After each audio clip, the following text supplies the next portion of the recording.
जलेन शीतलीकरणं पुष्पैः देवतानाम्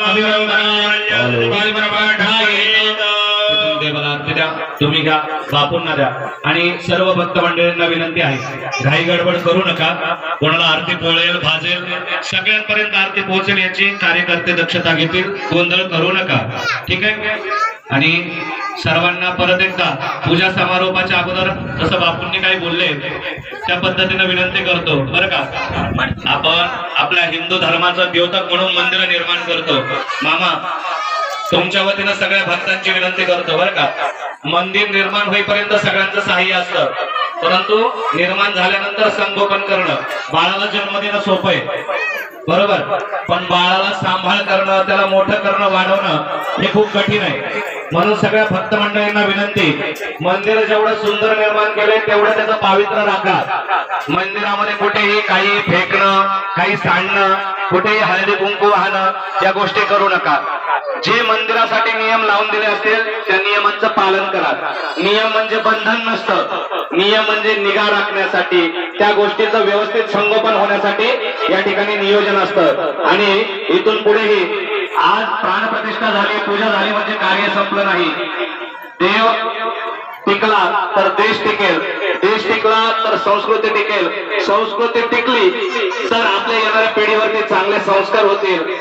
आदरणीय छत्रपती शिवरायांनी स्थापन केलेले हे जे स्वराज्य आहे ते सुराज्य आहे बरोबर आहे की नाही. काशी की कला जाती मथुरा में मस्जिद होती, अगर शिवाजी न होती तो सुन्नत होती सबकी.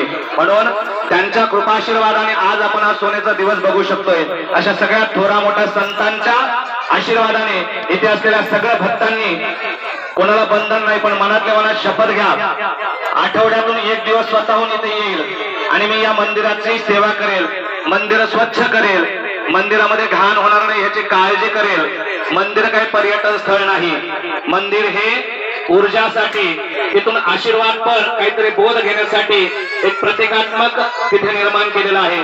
म्हणून सगळ्यांनी मनातल्या मनामध्ये एक संकल्प करा, मनामध्ये एक स्वतःला एक निश्चय ठेवा की इथे येऊन या मंदिराचं संगोपन व्यवस्थित करू आणि सगळ्यांना आम्ही सहाय्य करू. आणि बापूंसारखे जे हिंदू धर्माला प्रेरक, पोषक आणि संवर्धक लोक आहेत अशांच्या सदैव आपण पाठीशी राहू अशी सगळ्यांनी प्रार्थना इथे मनामध्ये निश्चय करा. हात जोडा, केलेली भगवंताच्या सेवा चरणी अर्पण करा. सदैव तुझं नाम, तुझं गुणगान आमच्या मुखात असू दे, तुझी प्रार्थना आमच्याकडून सदैव होऊ दे अशी भगवंताची प्रार्थना करा. गुरुजी काही श्लोक म्हणतायत, देवाचं ध्यान करतायत, ते या ठिकाणी प्रार्थना श्रवण करा. संप्रार्थयेत सदा सर्वदा योग तुझा घडावा, तुझे कारणी देह माझा पडावा. नको गुणवंता अनंता प्रभो नायका मागण्याची आता.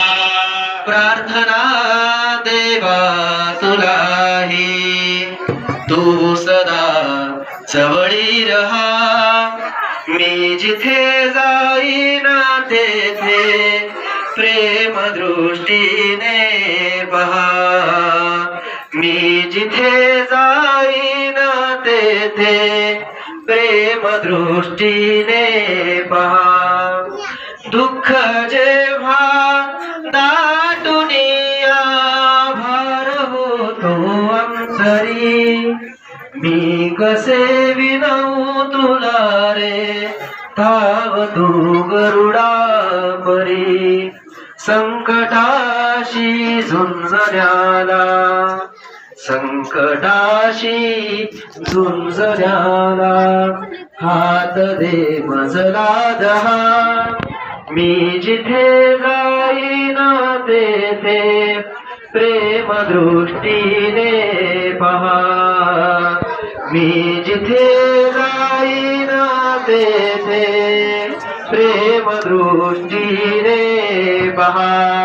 भावे पूर्ण कृपा गुरु मजवरे, प्रार्थेत भावे तुला.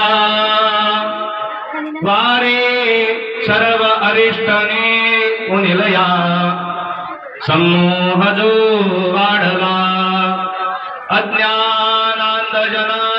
मुक्त करुणी शांती पदी भैसवी विनंती हीच असे न मागत तुझे भक्ती तुझी ही हवी भक्ती तुझी ही हवी सर्वांनी एकदा नामोच्चार नामगजर करायचा आहे बोला बाळूमामाच्या नावानं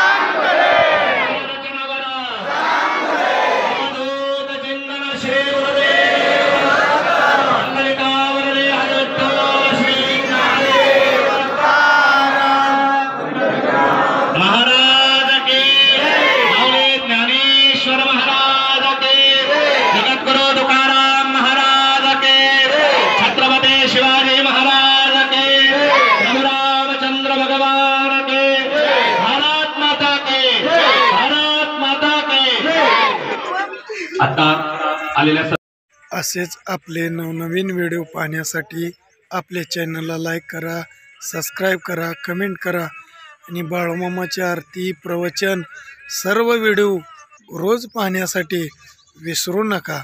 बोला जय बाळूमामा, जय जय बाळूमामा.